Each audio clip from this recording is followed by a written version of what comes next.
My name's Malcolm, and I'm just here to talk about a bit of what happened in my lifetime and how can it affect other people and the younger youth and the generation that I grew up in. Because, well, a lot of the generation that I was in as a kid, with a lot of my mates, they all went to jail, all done dumb things, suffering for it, and it's not right. So, what can human rights and how can they be irrelevant to everybody in life, right? So, they can be irrelevant, like, say, family issues, family breakdowns. I had a lot of family breakdowns in my family simply because of drugs.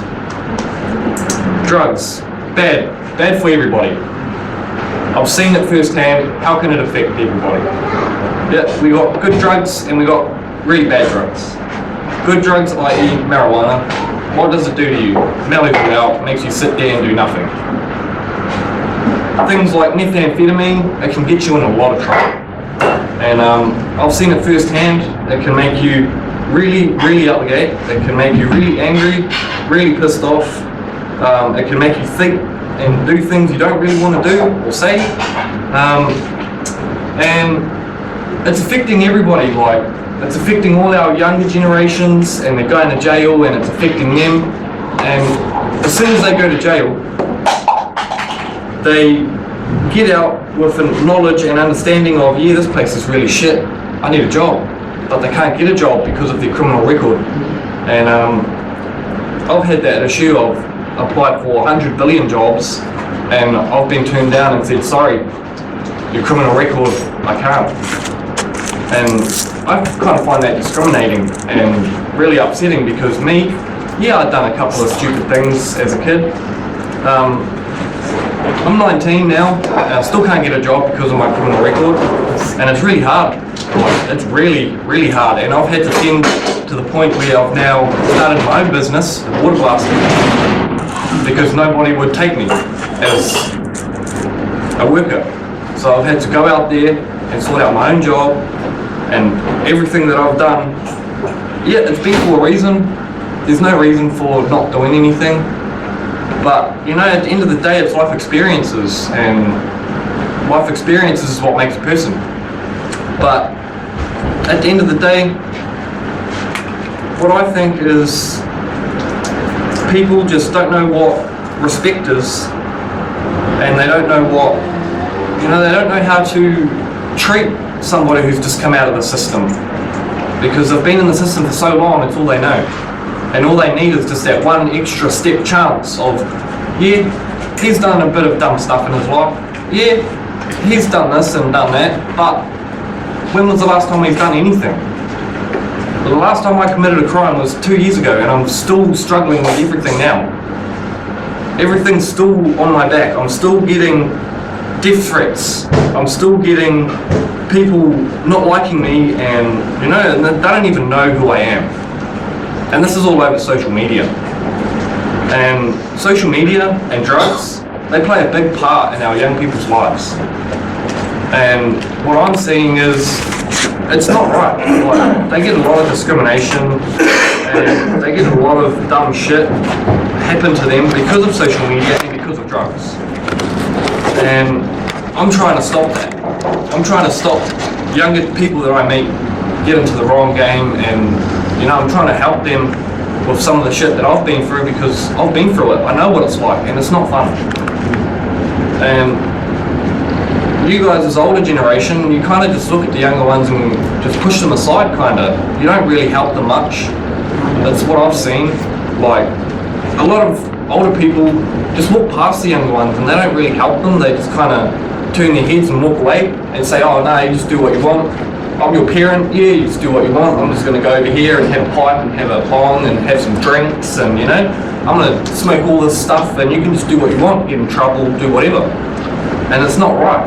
And I grew up in a family where, yep, my mum, she tried to help me a lot, but she was really hard on the drugs all my life. And I had a really hard one. And if it wasn't for Dawn, I don't know where I'd be now. I'd probably be locked up. You know, Dawn, she's been there for me for 14 years. 14 long years. Without her, I would be nowhere, with nothing. And I remember when I was a kid, we never had any food in our cupboards because my mum was always buying drugs and alcohol and, you know, doing what she wanted to do. And because of that, her kids lost out. They lost out on food, they lost out on everything. And when I met Dawn, she said, if you need anything, come to my house.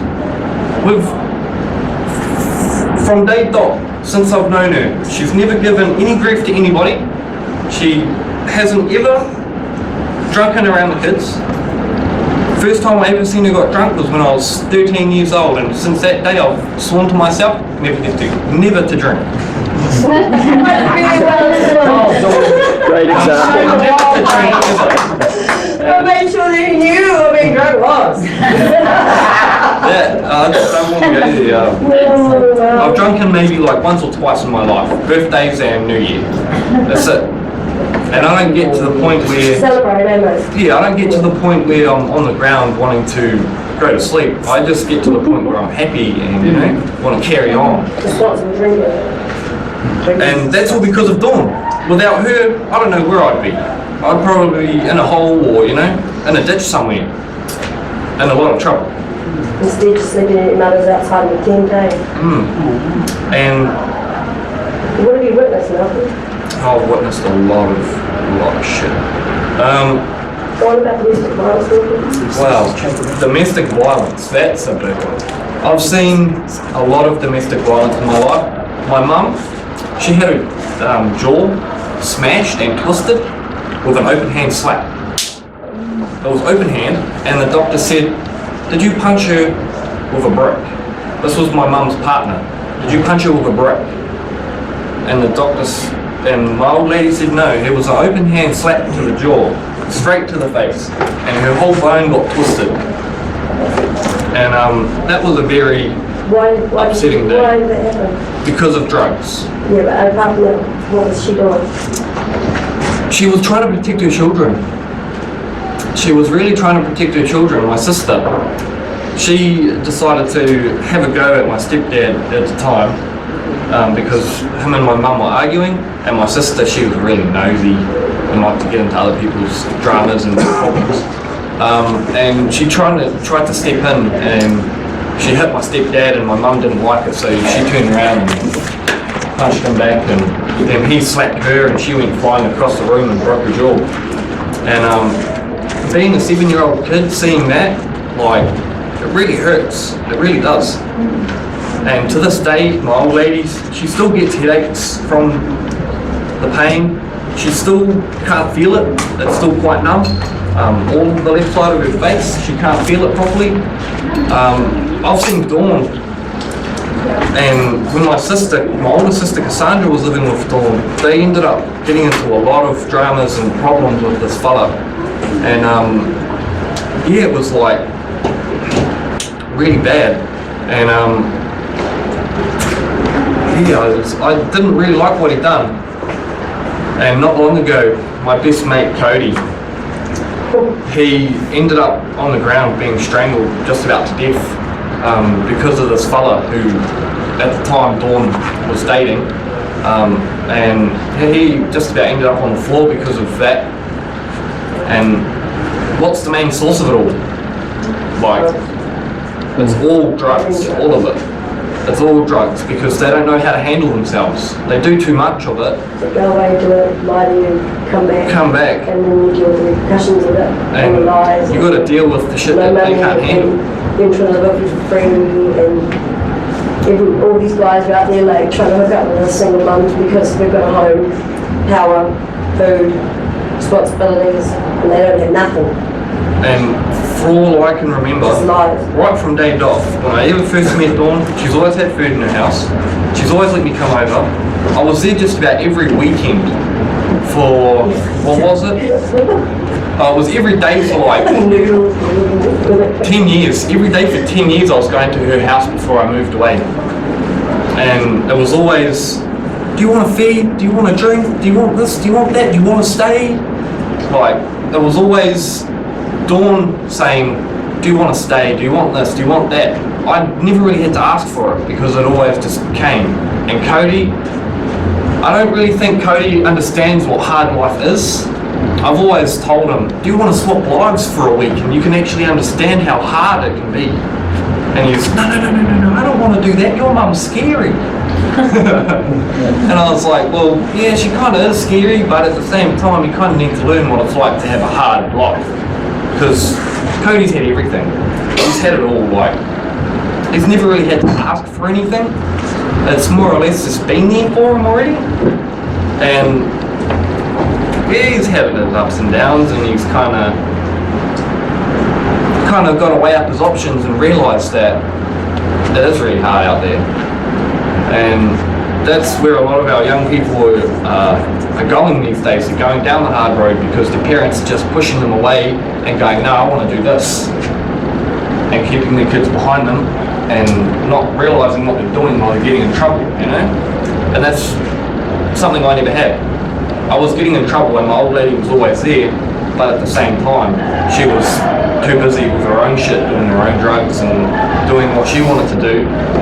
That's why I got into a lot of my own shit, trouble, because I had to fend for myself and my 3 sisters, and the only way to feed them was to go out and steal stuff, sell it, buy food for them. So I was the fender. I had to go out and buy my sister's food. I had to go out and steal something to buy that, to keep living, in other words. And my sister's never really seen it, but I told my younger sister one day, you know, all that food that we always had, that was me. I got that food. My old lady never bought jack. She would rather go out and buy drugs. That's not right. I don't think it's right, especially having 4 kids and no dad. Like my dad, he kind of just up and left to Aussie, came back, never seen him again. Haven't seen him in like 3 years. And that's probably another reason why I got into a lot of trouble, because I never really had a stable dad, never had a stable home. It was more or less getting shifted all over the country. And that's where a lot of our young people are going these days. They're getting shifted from here to there to there. That's why they're getting in trouble. Wow. My two little brothers, Daniel and David, or the other 2. Because I've got 2 dead brothers, Daniel and David. Daniel and Ethan, my 2 older brothers. Well, I think it was like 6 years before I was born. My old lady ended up having a house fire, and my 2 older brothers, they sadly perished in that house fire, simply because my old lady didn't turn around and open the door to the bedroom they were in. She was standing right in front of the door. The door was behind her, she was standing right in front, and she thought they were in the bedroom in front of her, but they were in the bedroom behind. So she opened the door and had a look. Oh, they're not in here. She could have easily turned around, opened the door, grabbed the 2 kids and walked out of the house, right? But she didn't. She didn't think about turning around and opening that door. She just walked out. And at the end of the day, knowing that I've got 2 dead brothers really upsets me, because at the end of the day, what does that to you? Drugs. Drugs make you forget. Right? Drugs are a big part of everyday life. And I think they shouldn't be. They shouldn't be a part of everyday life. They should be nowhere. They shouldn't be existent at all. If it leads there. And, you know, if they were out there, they'd more or less be recreational, taken in groups rather than by yourself closet, you know? I agree.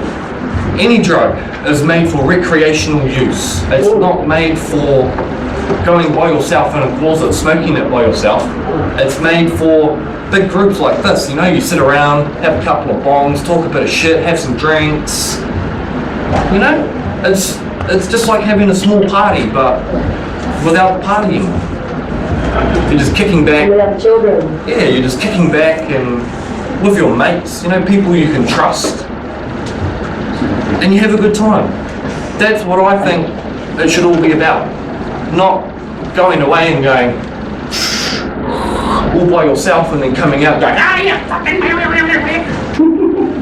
It's not right. Like, to me, seeing that, and I've seen it all my life through a whole lot of different families and people, and it's all the same thing. They go off by themselves, they smoke, they do whatever they want to do, they come back and they start. And it's not right. And that's where a lot of family breakdowns happen. Because arrogant people do arrogant things, not caring about anybody else around them. And it affects other people, and a lot of people don't see that because they're too busy in their own world, in their own little skitsy, minded, paranormal stuff. Good for them. So, and They blew it. because of the experiences I've had, I've always sworn to myself, if I am going to do a drug, it might as well just be marijuana, because at the end of the day, marijuana, what's it going to do? It's going to make you stoned and sit there and do nothing. Probably make you go to sleep and have some munchies. And you're better off to do it recreational. And what's the point of sitting around by yourself getting stoned? There's really no point. There's no point sitting by yourself getting high and, you know, wanting to do something that's nothing because you're too high and you just want to do something, but there's nothing to do because you've done it by yourself. So if you get high with someone else, you can sit there and just blah, blah, blah, blah, blah, blah, blah, blah, and talk. And that's the way I think it should be. But because of people's arrogance and people's mistrust, and that's a big thing too, mistrust. I have a lot of that, and I still kind of have a lot of that because of the things that I have done. And the things that I've done, yeah, they might not be top of the bush, nice things, but at the end of the day, I've done what I've done to survive. If I didn't do what I've done, I'd probably be dead right now. I'll probably die of starvation and, you know, probably be in a hole somewhere. Thank you so much. So, yeah, well, you can, guys, because us youth, we're getting older, but we're not getting any younger, just like you guys. Just got to help us push forward.